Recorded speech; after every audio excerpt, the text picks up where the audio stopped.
Hey everyone, Sean Clement here in our new backyard, beautifully designed by DesignTurf.ca. And these guys have done a phenomenal job. One of the best putting surfaces I've ever rolled balls on, and obviously I'm going to be giving you a couple of videos on that very soon. Today, believe it or not, I went for my second round here in Toronto. It is now, June 10th. We've had just a write-off as far as a May is concerned, and it took me a while to get my wheels into gear on the front nine today. I went and played at the Lambton Golf Club with one of my students, and had a great back nine. Nice 3 under par in the back nine, but I was 4 over par in the front nine. Struggled a little bit, and one of my students that was there, we could really see how transitionally there was something going on there, and he was being too careful. And this is something I want to talk to you about, is when you become too careful on the golf course and you say, you know, I've kind of lost my swing, I want to be careful, I want to make sure I save the furniture. Well, the more careful you are, the crappier you're going to play.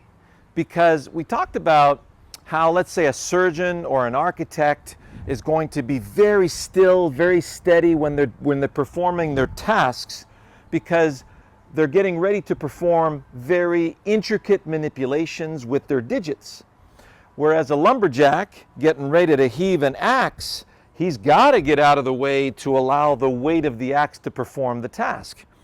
And I noticed in the front nine, I was going with let the weight of the axe deliver the blow, but I wasn't engaging my kinetic chain. I was a little too careful. And I noticed that. What's really cool about the stage I'm in right now is I am aware of when that kinetic chain engages and when it doesn't. And we're doing a beautiful series on our premium channel right now on that kinetic chain. So a couple of nice drills to help you with the engagement of your kinetic chain when you're out playing on the golf course. And we did some walking today. So my particular student, Rob, was overdoing his pre-tilt, and his right leg was getting too loose. He was a little loose in the caboose. And what happens is, now in the backswing, that right leg became way too unstable, and it wasn't participating in the support of his structure. So we went straight to the walking. Well, when you walk and swing, you cannot mess that up, especially, well, obviously at the beginning you're going to be a little bit out of sorts, but as you practice, and I encourage you to practice this till the cows come home, a little walking and swinging. Walk to a better swing is the video. So notice how the weight goes from the inside of the right, back to the inside of the left, back to the inside of the right. So the timing of it, as you walk and cut grass, well, you can't go to the next row unless you take a step. So it's like, you can't go reach for the row, you're going to fall right off balance. So we start off with a bit of walking. We started off here. I can see where my club is passing. And then I start my walk. I cut my tidy little rows. And right there, I could feel that I had plenty of time. That's why you're going to see nice long pauses at the top of my backswing when I'm swinging well, because I give myself all the time in the world I need to deposit that platform. And I'm telling you, you know, the difference between unwinding around that lead leg through the shot and lunging after it from the trail leg is massive as far as accuracy, power, you know, and contact, the contact with the ball. Because from the sternal notch, you've got your circle, right? We've got a circle right here. Half of the circle's on this side of my shoulder socket, the other half's on the other side. So this is a complete circle. When I take both hands, put them together to take my grip, now the circle's running around this center point called the sternal notch, where the two clavicles join the rib cage. And that is being supported by my center of gravity, which is being supported by both my legs. So, in order to complete the second half of the circle, I have to go get the ground with my lead leg, and I need to have the time to get all the way through. So I need the second half of that circle at all costs, or else forget about it. So here it is. I'm going to gather my backswing and feel that I got plenty of time to plant. So look how steady that front foot was. Hope you don't hear that lawnmower too much. Our neighbor's mowing his lawn while I'm doing a video with you guys. But my microphone should be good enough for that. So plant, unwind. So here's a couple of easy drills. We call them the step drills. These are oldies but goodies, but I'm going to redo them for you right now.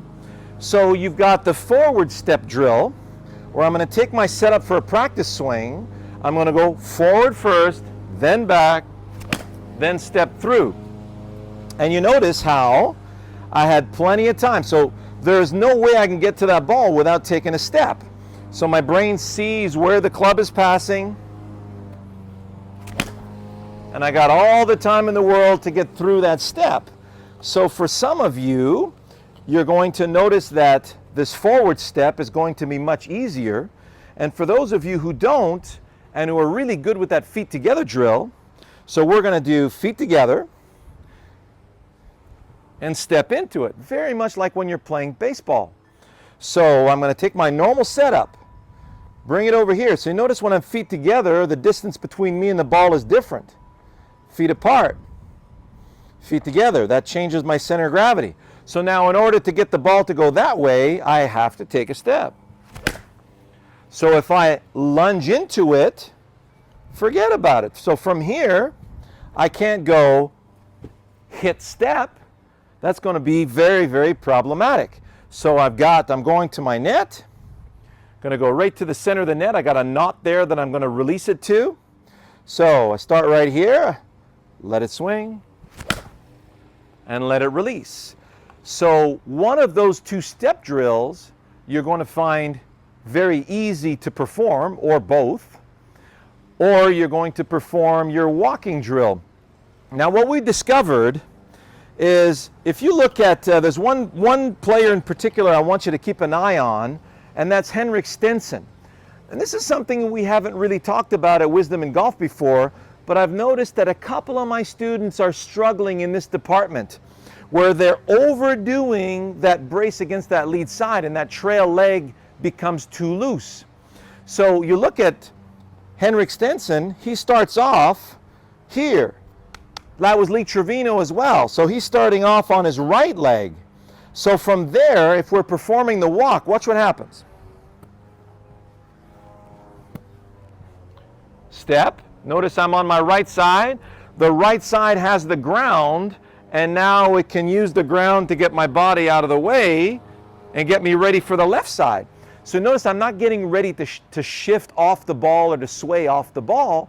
I'm getting ready to continue my walk. So this is what's really critical about this. So step, swing, step, swing. Notice how I'm not going outside my feet. So start on the right side. I've already stepped. Swing, step, swing. So notice I'm going to let my left heel come off the ground. Notice how I'm coming back from behind to get to my left heel. That's how your weight actually shifts. So don't feel like you have to fire off the right side. You're throwing yourself all over the place. The only way your center of your swing is going to stay put is if it stays inside your feet. So you notice as I'm swinging towards you, the weight stays inside my feet. It doesn't come off. See that? I'm not swaying outside. I don't walk like this, right?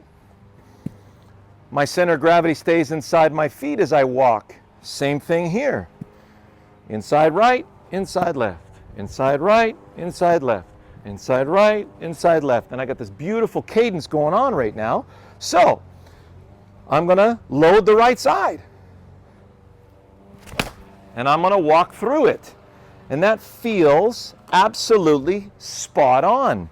So if you're having trouble with that, a little bit of reverse weight shift, or your weight's going forward, You load up the right side. Now you can take a proper backswing. You got to let that left heel come right off the ground and step back into it. Okay? So it's 1, 2, 3. So notice how, if I'm going to the right of my bag, see where I am coming into impact? So phenomenal, phenomenal way to hit shots. So on the right side, just super solid. Okay? So I hope you enjoyed this little excerpt and this little, continuous conversation on how the human body supports its center of gravity. The human body supports the arm swing. So it's an arm swing, and then it's a body responding to the arm swing and supporting the arm swing, not a manipulation of the club and arms trying to meet the ball, which will force the brain to shut the body down so that you can make those manipulations. Problem is, you're going to hit yourself twice.